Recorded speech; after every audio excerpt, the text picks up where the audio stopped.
দর্শক, আমরা আপনাদেরকে দেখানোর চেষ্টা করছি দেশ রূপান্তরের লাইভে সরাসরি যুক্ত হয়ে। আমরা আপনাদেরকে জানিয়ে রাখতে চাই, সকাল 10টায় ডাকসুর যে প্রতিনিধি দল তারা কথা বলেছেন বিসির সাথে আজকে, এবং তাদের আজকের এই প্রথম সভার মধ্য দিয়ে তাদের যে আলোচনা হয়েছে সেই আলোচনার বিষয় যদি আমরা আপনাদেরকে জানিয়ে রাখতে চাই যে তারা নির্বাচনের আগে যে প্রতিশ্রুতি দিয়েছেন শিক্ষার্থীদেরকে নিয়ে, তাদের যে চিন্তা ভাবনা এবং তাদের যে অঙ্গীকার সেটি বাস্তবায়ন করার লক্ষ্যে তারা আজকে প্রথম সভা বসেছেন বিসির সঙ্গে। এবং আমরা আপনাদেরকে আরও একটি বিষয়টি জানিয়ে রাখতে চাই, তারা বিসির সঙ্গে সভা শেষে যেই ছাত্র সংসদ ডাকসু যেই হল রয়েছে সেখানে কিন্তু তারা এসেছেন। আমরা আপনাদেরকে একটু বাহিরের চিত্র সম্পর্কে যদি একটু বলে রাখতে চাই, তার আগে আমরা আপনাদেরকে একটু দেখানোর চেষ্টা করছি যে আপনারা এখানে দেখতে পাচ্ছেন দেশ রূপান্তরের ক্যামেরার মাধ্যমেই যে ডাকসু নবনির্বাচিত প্রতিনিধি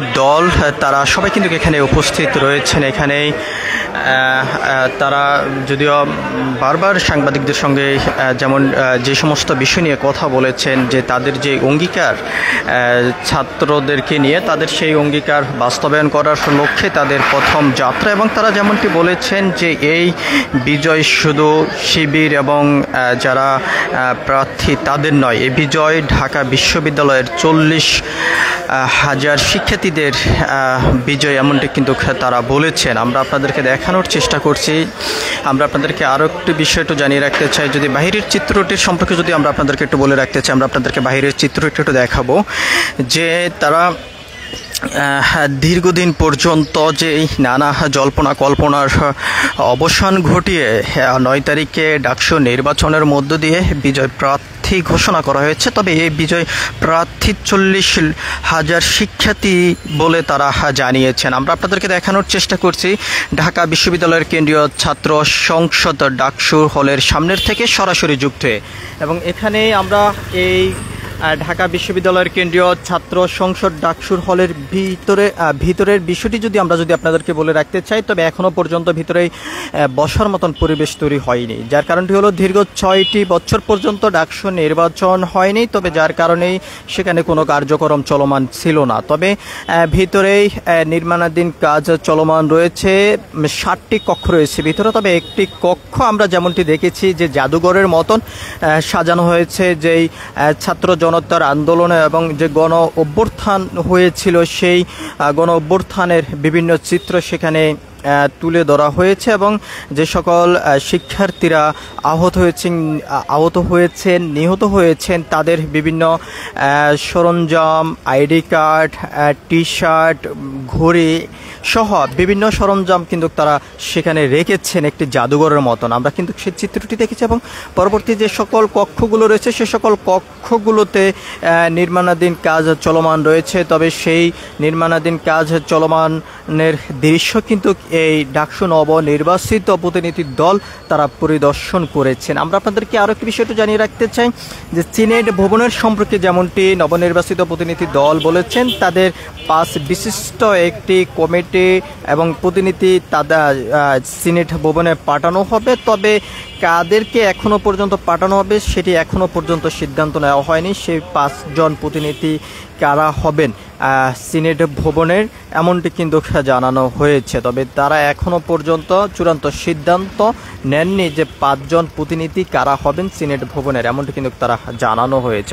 আমরা আপনাদেরকে আরেকটি বিষয়টা জানিয়ে রাখতে চাই, ডাকসু নির্বাচনের মধ্য দিয়ে যে বিজয়ের ঘোষণা এসেছে, 40 লক্ষ শিক্ষার্থীদের যে চিন্তা ভাবনা আকাঙ্ক্ষা সেটি বাস্তবায়ন করার লক্ষ্যে কাজ করে যাবেন, এমনটি কিন্তু এখান থেকে নবনির্বাচিত প্রতিনিধি দল জানিয়েছেন। আমরা আপনাদেরকে আরেকটি বিষয়টা জানিয়ে রাখতে চাই, সকাল 9টার সময় বৈঠকে বসেছেন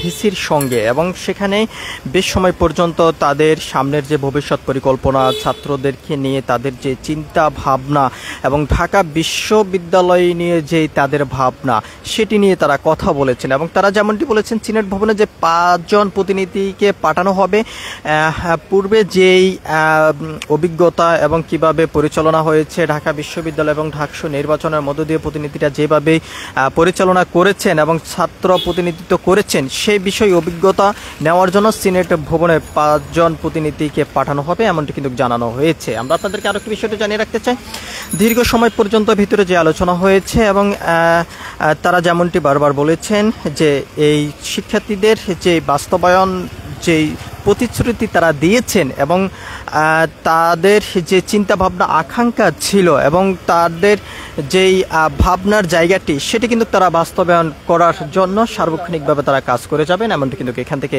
এই প্রতিনিধি দল তারা বলেছেন। আমরা আপনাদেরকে আরেকটি বিষয়টা জানিয়ে রাখতে চাই, দীর্ঘ 6 বছর পর্যন্ত ডাকসু নির্বাচন বন্ধ ছিল। 6 বছর পর ডাকসু নির্বাচন 9 তারিখে আপনারা জানেন যে অনুষ্ঠিত হয়েছে এবং সেই সেই 9 তারিখেই বিজয় প্রার্থীকে ঘোষণা করা হয়েছে। তারপর থেকে ঢাকা বিশ্ববিদ্যালয়ের যে সমস্ত শিক্ষার্থীরা রয়েছেন এবং তাদের বিভিন্ন ধরনের খোঁজখবর নিচ্ছেন এবং তাদের যে সমস্ত সমস্যাগুলো, সেই সমস্ত সমস্যাগুলো তারা তুলে ধরে এবং সেই সমাধানগুলো তারা করার জন্য কাজ করে যাচ্ছেন, এমনটি কিন্তু প্রতিনিধি দল বলেছেন। আমরা আপনাদেরকে আরও একটি বিষয়টি জানিয়ে রাখতে চাই যে পূর্বে যেভাবে ঢাকা বিশ্ববিদ্যালয় পরিচালনা করেছেন, ছাত্র প্রতিনিধিত্ব করেছেন, সে সমস্ত অভিজ্ঞতা নেওয়ার জন্য 5 জন প্রতিনিধিকে সিনেট ভবনে পাঠানো হবে, এমনটি তারা বলেছেন এবং তাদের যে ঢাকা বিশ্ববিদ্যালয় কেন্দ্রীয় ছাত্র সংসদ ডাকসু যেই ভবনটি রয়েছে, ভবনটি বর্তমানে নির্মাণাধীন কাজ চলমান রয়েছে এবং সেখানে 7টি কক্ষ রয়েছে। 7টি কক্ষের ভিতরে একটি কক্ষ আমরা যেমনটি দেখেছি জাদুঘরের মতন সাজিয়ে গুছিয়ে রেখেছেন, যারা আহত হয়েছেন, নিহত হয়েছেন তাদের বিভিন্ন চিত্রগুলো সেখানে তুলে ধরা হয়েছে এবং বাকি যেই 6টি কক্ষ রয়েছে সেটি কাজ নির্মাণাধীন অবস্থায় রয়েছে। আমরা কিন্তু সেই চিত্রটি দেখিয়েছি, আমরা ভিতরে ঘুরে ঘুরে আমরা সেই বিষয়টি আমরা দেখিয়েছি এবং তারা যেমনটি বলেছেন খুব দ্রুত সময়ের মধ্যেই এই নির্মাণাধীন কাজ শেষ হবে। তবে কবে শপথ গ্রহণ করা হবে এবং কবে থেকে আনুষ্ঠানিকভাবে কেন্দ্রীয় ছাত্র সংসদ ডাকসুর যে কার্যক্রম সেটি চলমান শুরু হবে, সেই বিষয়টি এখনো পর্যন্ত সুনিশ্চিতভাবে কোনো তথ্য দেওয়া হয়নি এমনটি। তবে তারা যেমনটি জানিয়েছেন যে খুব দ্রুত একটি প্রেস ব্রিফিংয়ের মাধ্যমেই জানানো হবে কবে আনুষ্ঠানিকভাবে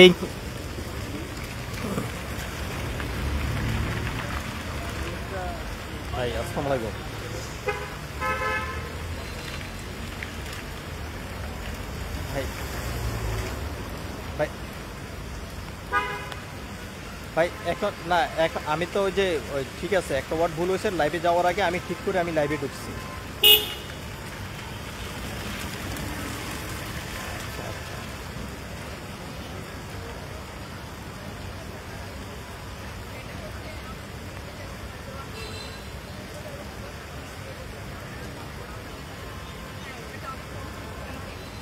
আচ্ছা আচ্ছা আচ্ছা আচ্ছা ঠিক আছে জি আচ্ছা।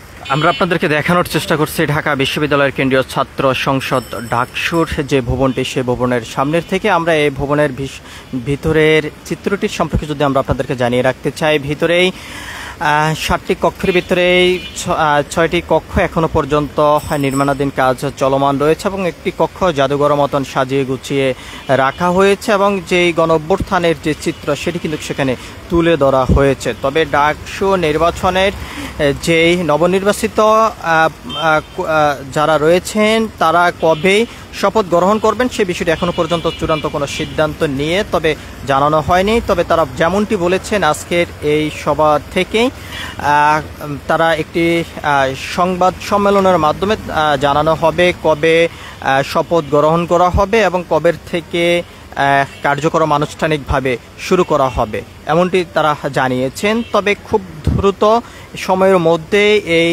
নির্মাণাধীন কাজ শেষেই তারা তাদের যে আনুষ্ঠানিক যে কার্যক্রম সেটি তারা শুরু করবেন এমনটি কিন্তু তারা বলেছেন এবং নির্বাচিত হওয়ার পর থেকে তারা বিভিন্ন শিক্ষার্থীদের সঙ্গে আরও কথা বলছেন এবং তাদের যে জটিলতা, যে সমস্ত সমস্যাগুলো রয়েছে সে সমস্ত বিষয়গুলো তারা জানার চেষ্টা করছেন এবং সেগুলোর সমাধান নেওয়ার তারা যেই উদ্যোগ সেটি কিন্তু তারা গ্রহণ করছেন, এমনটি এখান থেকে জানানো হয়েছে। তো সব কিছু মিলিয়ে এই ছিল এখনকার মতন আমার কাছে সর্বশেষ। পরবর্তী আপডেট পাওয়ার জন্য সবাই দেশ রূপান্তরের সঙ্গেই থাকুন। ধন্যবাদ সবাইকে।